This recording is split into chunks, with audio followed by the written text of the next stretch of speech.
Welcome everyone to the new day, new topic, new chapter. So, today we are gonna start with chapter number 3, part 5 है ना. Part 4 हमने complete कर लिया था. That was of pteridophytes. उससे पहले हमने ब्रायोफाइट्स देख लिया था and then we have already done with algae. So ये वाला जो पार्ट है ये एकदम लास्ट पार्ट होगा इस चैप्टर का, प्लांट किंगडम. उसके बाद हम एनिमल किंगडम स्टार्ट कर देंगे इसी तरीके से. एंड इसके मे बी एग्जाम्पल्स सीरीज़ भी आ सकती है इन विच ऑल द एग्जाम्पल्स आपको लिखे हुए मिलेंगे हर एक तरीके से कि वो एग्जाम्पल्स कहाँ पर आते हैं, किस तरीके से क्वेश्चन में पूछे जा सकते हैं. सो इसके बाद हम कुछ एग्जाम्पल सीरीज़ भी लॉन्च करेंगे. बट टुडे आज हम लोग जिम्नोस्पर्म्स को कवर करेंगे and it is the last topic. इसके बाद एंजियोस्पर्म्स भी आता है, बट एंजियोस्पर्म के लिए हम चैप्टर नंबर जो हमारा 12th क्लास का फर्स्ट चैप्टर होने वाला है वो ही पूरा एंजियोस्पर्म पे डिपेंडेंट है, तो हम वहीं से पढ़ेंगे. ठीक है, तो आज हमारा लास्ट टॉपिक है जिम्नोस्पर्म्स. ओके. होप आपने सारे एग्जाम्पल्स याद कर लिए होंगे टेरिडोफाइट्स के, क्योंकि ब्रायोफाइट्स के एग्जाम्पल्स बहुत ज़्यादा इंपॉर्टेंट है, एल्गी के और डायग्राम्स. ठीक है, ओके. जिम्नोस्पर्म्स की बात करते हैं. लास्ट कैटेगरी पढ़ रहे हैं इस चैप्टर के लिए. अभी तो एंजियोस्पर्म्स बाकी है. ऐसे प्लांट्स जिनके नेकेड सीड्स होती है. सीड्स जो हैं नेकेड है, मतलब ओव्यूल्स जो है ओवरी की वॉल से कवर नहीं है ना. ओवरी से तो फ्रूट बनता है और ओव्यूल से सीड बनता है. ये बात होनी चाहिए. ओव्यूल ओवरी से तो आपका फ्रूट बन रहा है एंड आपका ओव्यूल से सीड बन रहा है. सो ये ऐसा कहना चाह रहा है कि जो आपके सीड्स हैं वो नेकेड होते हैं. ठीक है, both before and after fertilisation. The seeds that develop post fertilisation are not covered. मतलब प्री फर्टिलाइजेशन मतलब फर्टिलाइजेशन से पहले, पोस्ट फर्टिलाइजेशन मतलब फर्टिलाइजेशन के बाद भी उनकी जो सीड है that are not covered, naked है. Okay, naked. Gymnosperm include medium size trees. इसके पास मीडियम साइज ट्रीज भी हैं, टॉल ट्रीज भी हैं, शर्ब्स भी हैं.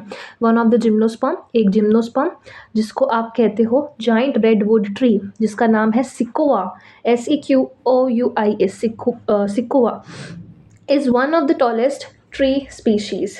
ठीक है, one of the tallest tree species का मतलब है कि ऐसा नहीं है कि ये सबसे ज़्यादा टॉलेस्ट है. इसका बोला है, इसका मतलब ये होता है कि बहुत सारी है लिस्ट में, लेकिन उस टॉलेस्ट वाली लिस्ट में से एक है. ऐसा नहीं कह रहे कि ये सबसे नंबर 1 पे आता है. ठीक है, इसका मतलब ये होता है one of the tallest species.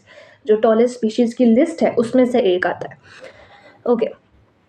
Then the roots are generally tap roots. यहाँ पर टैप रूट्स होती है. Roots in some genera have fungal association in the form of mycorrhiza. जैसे इसका मतलब है फंजाई और हायर प्लांट्स के बीच में एसोसिएशन होता है, तो हम उसको माइकोराइजा कहते हैं. For example pinus. Okay. While in some other जैसे कि एक एग्जाम्पल है यहाँ पर साइकस. वो क्या करता है, इसके पास स्पेशलाइज्ड रूट्स हैं that are known as coralloid roots. ये एंटो फिक्सिंग साइनोबैक्टीरिया के साथ एसोसिएटेड, मतलब नाइट्रोजन फिक्सेशन में हेल्प कर रहा है ये. The stems are unbranched in cycas और ब्रांच्ड इन पाइनस और सिड्रस. इसकी स्टेम्स ब्रांच्ड भी हो सकती है, अनब्रांच्ड भी हो सकती है. जो ब्रांच्ड है उसका एग्जाम्पल हो गया पाइनस एंड सिड्रस, और जो अनब्रांच्ड है उसका एग्जाम्पल हो गया साइकस. द लीव्स में बी सिंपल और कंपाउंड. सिंपल लीफ कैसी हो गई, जैसे कि ऐसे डायरेक्ट लीफ, मतलब एक ही लीफ हो, एकदम सिंपल लीफ. और कंपाउंड लीव्स की बात कर लूँ अगर मैं, तो एक एक अलग अलग स्टेम से अलग अलग लीफ इस तरीके से बन रही है. So this is known as compound leaf. तो इसके लीफ जो है सिंपल भी हो सकती है, कंपाउंड भी हो सकती है. इन cycas pennate leaves persist for few years. मतलब परसिस्ट मतलब रहती है. तो ये बोल रहा है पिन्नेट लीव्स ऐसी लीव्स होती है लाइक दिस. ठीक है, ऐसे बहुत सारी लीव्स इस तरीके से लगी हुई है. So this is known as pinnate arrangement. तो ये पिन्नेट लीव्स होती है. ये हम इसको थोड़ा और डिटेल में पढ़ेंगे. ये तो एक मैंने बेसिक स्ट्रक्चर बना दिया. नेक्स्ट चैप्टर है, sorry, next to next morphology के अंदर हम पढ़ेंगे what are the simple leaves, compound leaves और द पिन्नेट लीव्स, है ना. फिर भी मैंने एक बता दिया basic structure. The leaves in gymnosperms are well adapted to withstand extreme temperature, humidity and wind. In conifers, conifers थोड़े विंटर वाले इलाके में होते हैं, देखे होंगे, है ना. उनकी निडल लाइक लीव्स होती है. रिड्यूस द सरफेस एरिया, मतलब अगर मानो बर्फ़ पड़ी तो बर्फ़ उस पर जम जाएगी पेड़ पे, है ना. तो पेड़ पे जम जाएगी, लेकिन अब इसकी जो लीव्स है कुछ इस तरीके से निडल लाइक बनी हुई है कि वो जो सारी बर्फ़ है वो नीचे गिर जाती है, ठीक है? रिड्यूस हो जाता है सरफेस एरिया, बड़ी-बड़ी लीव्स नहीं होती, एकदम निडल लाइक लीव्स होती है। Their thick cuticle and sunken stomata. Cuticle मतलब क्या होता है, जो कवरिंग हो गई आपकी प्लांट की आउटर लीव्स की, ठीक है? एंड संकन स्टोमेटा, इस मतलब जो स्टोमेटा होता है ना, आपने वो पढ़ा होगा, तो इनका जो स्टोमेटा है संकन, एकदम सिकुड़ा हुआ, जो वाटर रिड्यूस मतलब वाटर लॉस ना हो उसमें हेल्प करता है, ठीक है? Help to reduce water loss. Okay, the gymnosperms are heterosporous. ये वाला टर्म अभी अभी हमने टेरिडोफाइट्स में भी पढ़ा था, हेटेरोस्पोरस, ठीक है? उसका एग्जाम्पल भी था सेलजिनेलिया एंड सेल्वेनिया, ठीक है? अब यहाँ पर the two kinds of spores are produce within sporangia. इसका मतलब दो तरीके के स्पोर्स हैं, microspores and megaspore. They are haploid. अब यहाँ पर ध्यान से देंगे, two kinds of spores are produce within sporangia that are borne. Borne का मतलब होता है, मतलब स्पोरोफिल्स के जिन स्पोरोफिल्स के अंदर होते हैं, बोन ऑन स्पोरोफिल्स, स्पोरोफिल्स पे होते हैं, which are arrange spirally along an axis. अब वो एक एक्सिस पर स्पाइरली अरेंज होते हैं, फिर क्या बनाते हैं, लेग्स कह लो या फिर कॉम्पैक्ट स्ट्रोबिली कह लो या फिर कुछ कोन्स कह लो। दे आर क्या क्या बना सकते हैं, लेग्स बना लेंगे, कॉम्पैक्ट स्ट्रोबिली या फिर cone. Okay, the strobili bearing, अब ये जो स्ट्रोबिली है bearing microsporophylls and microsporangia are called microsporangiate और मेल स्ट्रोबिली।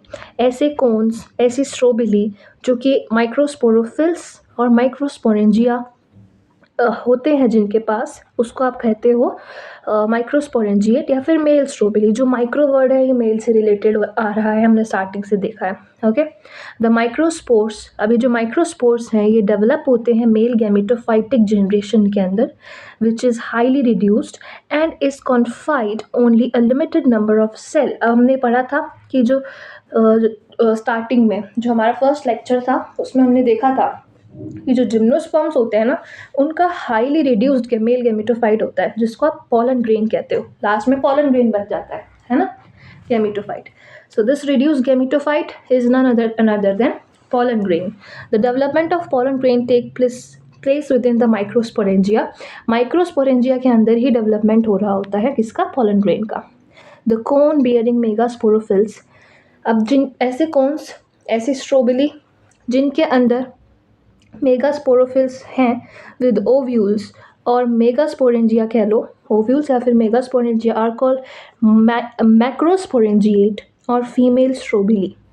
ओके, द मेल और फीमेल कोन्स और स्ट्रोबिली में be borne on the same tree. अब ये जो मेल और फीमेल कोन्स है या फिर स्ट्रोबिली है, ये एक ही ट्री पे हो सकते हैं, एक ही ट्री पे होते हैं, हो सकते हैं अलग अलग पे भी हो सकते हैं. एक ही ट्री पे हैं तो एग्जाम्पल हो गया पाइनस में. However, in Cycas, male cones and megasporophylls born on different trees. अगर different trees है तो उसका example हो गया Cycas. अगर same trees है तो उसका example हो गया Pinus.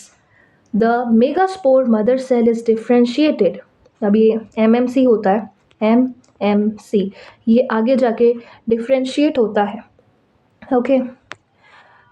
Form one of the cell of Nucellus. Is differentiated from one of the cell of Nucellus. Nucellus की cell से differentiate होता है. The Nucellus is protected by envelope and the composite structure is called an ovule. अभी जो Nucellus है इस तरीके से एक envelope होता है और जो structure है हमको ovule मिलता है. क्या मिलता है, ovule. The ovules, अभी ovules are born on megasporophylls which may be clustered. फिर ovules एकदम clustered मतलब group बना लेंगे to form the female cones. एकदम क्लस्टर हो जाएंगे फिर फीमेल कॉन्स बना लेंगे. The megaspore mother cell divide. अब ये जो MMC होती है ना, कैसे डिवीजन होता है, रिडक्शनल डिवीजन करती है टू फॉर्म 4 मेगास्पोर. जैसे कि आपकी 2n हो गई है, फिर इसने मियोसिस किया, इस तरीके से 4 आपके मेगास्पोर बन जाते हैं, जिसमें से 3 तो डीजेनरेट होते हैं, एक बचता है ना, that be where I was one of the megaspore enclosed. हाँ, so megaspore mother cell divide meiotically to form 4 megaspore, जिसमें से एक megaspore enclosed within megasporangia develop into multicellular female gametophyte. एक ही बनता है, बाकी न्यूट्रिशन, बाकी जो तीनों होते हैं ना, एक तो हमारा आगे काम आ जाता है, बाकी 3 न्यूट्रिशन के लिए हेल्प करते हैं। तो megasporangium develop into multicellular female gametophyte that bears 2 or more archegonia or female sex organ. The multicellular female gametophyte is also retained within megasporangium. जो multicellular female gametophyte हो गया वो megasporangium के अंदर भी रहता है। Unlike bryophytes and pteridophytes, the gymnosperm, the male and female gametophytes do not have independent free living existent. आप ये बात ध्यान रखोगे कि इनका जो गैमेटोफाइट है ये इंडिपेंडेंट नहीं है, फ्री लिविंग एग्जिस्टेंस नहीं है। They remain within sporangia, sporangia के अंदर ही रहते हैं and retain on sporophytes. Okay, ये बात ध्यान रखनी है। The pollen grain is release from microsporangium. Pollen grain है माइक्रोस्पोरेंजियम से रिलीज होता है। They are carried in air currents and in some contact with opening of the ovules borne on megasporophyll. फिर ये लोग पॉलन ट्यूब बनाते हैं and then the pollen tube carrying the male gametes फिर archegonia के पास जाएंगे इन ओव्यूल्स, फिर अपना डिस्चार्ज कर देंगे नियर द मार्क, अपने जो कंटेंट है वो डिस्चार्ज कर देंगे।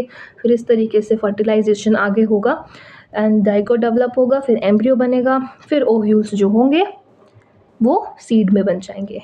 और यहाँ पर हमको एक पॉइंट याद रखनी है कि सीड्स आर नॉट कवर्ड। एक ही पॉइंट हमको याद करना है कि यहाँ पर मेन पॉइंट हो गया इसका, एक ही पॉइंट क्या, ये बहुत ज़्यादा कॉम्प्लेक्स चीज़ थी। एक बार आप इसको फिर से पढ़ना, मतलब मेल स्ट्रॉबेरी क्या है आप इसको एक बार रीड करोगे so you will get it. Okay, so these seeds are not covered, इनकी जो सीड्स है वो कवर्ड नहीं होती है।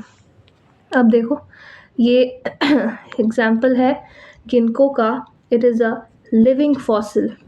ओके, लिविंग फॉसिल कहा जाता है, so it is example of ginkgo, GINKO। Top shoot, long shoot, seeds. ये देखो ये जो है ये पाइनस है, पाइनस है, ये क्या है, पाइनस है, जो कि हम देख रहे थे ना माइकोराइजा वाला, तो ये पाइनस में होता है। And then we have Cycas, कितनी बार हमने पढ़ लिया, ये इंपॉर्टेंट एग्जाम्पल है साइकस और पाइनस तो दोनों ही, और ये गिनको भी हमको यहाँ पर पता चल गया। ठीक है ये जो स्पोरोफिल्स है ये कह सकते हो कि मॉडिफिकेशन हो गया लीव्स का, है ना। स्पोरोफिल्स का मतलब ये होता है कि मॉडिफिकेशन ऑफ लीव्स।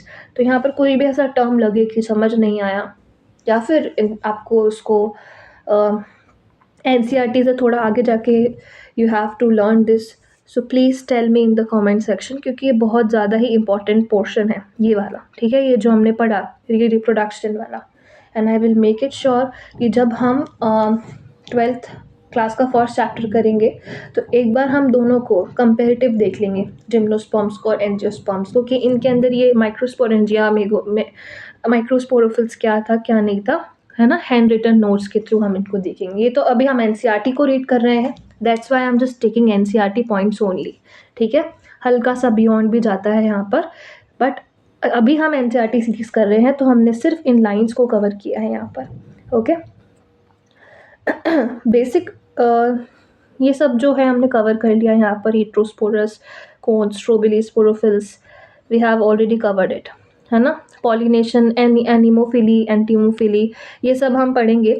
सारे पॉलिनेशन के टाइप सब एंजियोस्पर्म्स में हम पढ़ेंगे, बहुत अच्छे से पढ़ेंगे। And I will make sure कि ये जो हमने अभी पढ़ा लास्ट वाला portion, I know it is little bit of difficult for you, but इसको और अच्छे से डिटेल में करने के लिए, मतलब ये हमने NCERT के तौर पर कंप्लीट कर लिया, but I will make sure कि हम इसको एंजियोस्पर्म के साथ कंपेरेटिव फॉर्म में लिख करके पढ़ेंगे, है ना।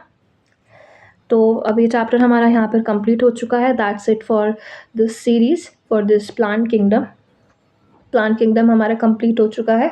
अब जो नेक्स्ट वीडियो आएगा may be for animal kingdom के लिए आएगा, या फिर if you want chapter continuation के अंदर अगर आपको चाहिए कि हाँ नहीं इसके बाद हम एंजियोस्पर्म वाला पार्ट करना चाहते हैं तो वो आ जाएगा कमेंट, है ना। कमेंट बिलो आप नीचे कमेंट कर दीजिए, उसके हिसाब से सब कुछ हो जाएगा। अब मेक श्योर आप ये नेक्स्ट क्लास के अंदर इसके सब एग्जांपल्स आपको लर्न होने चाहिए। फिर भी gymnosperms is not that hard, याद करके आएंगे, इसको पढ़ के आएंगे अच्छे से, है ना। कुछ क्वेश्चन सॉल्व करके आएंगे, और अगर मुझे आपको चाहिए कि आपको कुछ क्वेश्चन PDF चाहिए, so please tell me in the comment section. That's it. और कुछ चीज़ नहीं समझ आई हो, कोई और तरीका आपको चाहिए हो, तो सब आप मुझे बता सकते हैं।